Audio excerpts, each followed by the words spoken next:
Aqui quem fala com vocês é o Guilherme Carvalhal e no vídeo de hoje nós vamos falar sobre literatura. Então deixa aí a sua clicada em curtir e se inscreva para acompanhar o nosso conteúdo.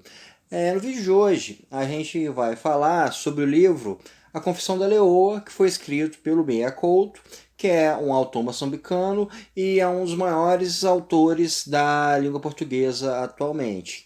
É um autor que é conhecidíssimo pela abordagem que ele faz do seu país, tanto por questões culturais, pelas questões do dia a dia e até mesmo pelas questões sociais, pelas questões políticas. E o Meia Couto também, ele é dono de um estilo muito único de escrita, ele tem uma escrita extremamente poética, ele tem uma escrita bastante inventiva, uma forma muito criativa e uma forma muito lírica de se escrever em prosa. Então, a gente vai ter nesse livro, Confissão da Leoa, essas duas características do Meia Couto. Tanto essa linguagem dele, que é extremamente poética, tanto quanto uma demonstração de uma parte de Moçambique, de uma parte da sociedade de Moçambique, e uma certa relação de conflitos que existe nessa mesma sociedade. A história desse livro se baseou num fato real que o Meia Couto presenciou. Foi num determinado trabalho que ele realizou em uma ferrovia e começou a ocorrer ataques de leões contra os operários. Então, ele desenvolveu essa história, Confissão da Leoa, baseada nesse episódio que ele veio a presenciar. A história que ele nos conta se passa numa vila no norte do Moçambique, e essa vila começa a ser atacada por leoas. Leoas começam a devorar as mulheres dessa cidade. Então, essa série de ataques começa a mexer com as pessoas, né? Pais não deixam suas filhas saírem de casa, começa a ver o medo de ser atacado, e acaba sendo convocado um caçador para ir até essa vila, para os arredores dela, para matar essas leoas que estão atacando a população. A história é contada pelo ponto de vista de dois personagens intercalados. Cada capítulo é pelo ponto de vista de um personagem. Um deles é o Arcanjo Baleiro, que é o caçador. Ele vem da cidade grande, ele é uma figura de fora, e ele representa o olhar externo dessa vila. Uma pessoa que não pertence àquela comunidade, que chega nela e começa a ver como as coisas ali acontecem.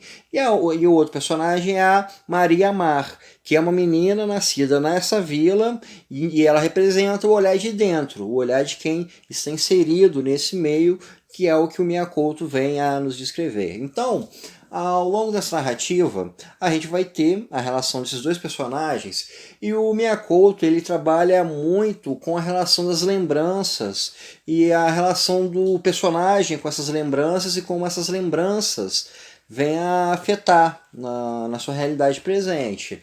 O Arcanjo Baleiro ele é de uma família de caçadores.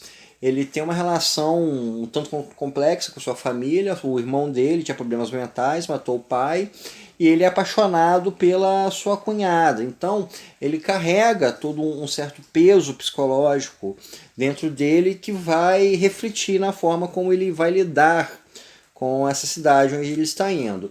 Já a Maria Mar, ela é de uma família dessa vila, ela é uma garota que o pai começa a proibir ela de sair por causa desses ataques que estão ocorrendo. E ela vai nos mostrar como é a relação as relações sociais dentro da sociedade. A gente acaba descobrindo que é uma sociedade, essa vila, onde as mulheres são extremamente reprimidas, onde as mulheres não têm voz, onde as mulheres têm uma série de proibições. A Maria Mar, ela é violentada sexualmente pelo próprio pai e nada acontece em decorrência disso. O pai dela não é punido, nenhum tipo de situação acontece. A irmã dela também sofria esse mesmo tipo de violência. A mãe dela é uma mulher submissa, sem voz, e todas as mulheres da aldeia têm essa mesma relação.